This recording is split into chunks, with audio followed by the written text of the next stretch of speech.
Donc quand je vois des gens suivre des gens parce que les gars parlent de la polygamie, ne suivez pas quelqu'un qui ne peut pas garantir votre salut.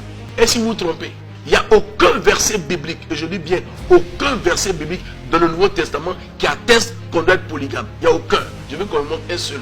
Moi-même, je devais polygame demain. Il n'y a aucun verset biblique.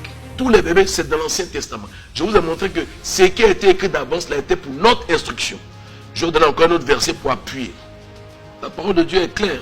C'est en français. 1 Corinthiens 10, verset 5. Mais la plupart d'entre eux ne furent point agréables à Dieu, puisqu'ils périrent dans le désert. C'est ce que je disais tout à l'heure. Il les a sortis d'Égypte et leur caractère, leur truc. Il a fait une épuration dans le désert. La plupart d'entre eux ne furent point agréables à Dieu. Donc ce n'est pas parce que Dieu laissait faire que ça lui plaisait. Ça n'était pas agréable. Leur façon de vivre ne plaisait pas à Dieu. Mais c'était un stade de transition.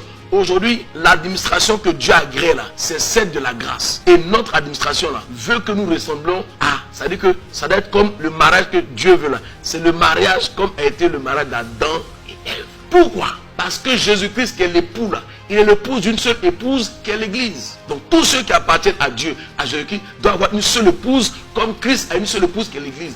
Parce que l'épouse est sortie de la côte de l'homme, l'église est sortie du côté de l'époux.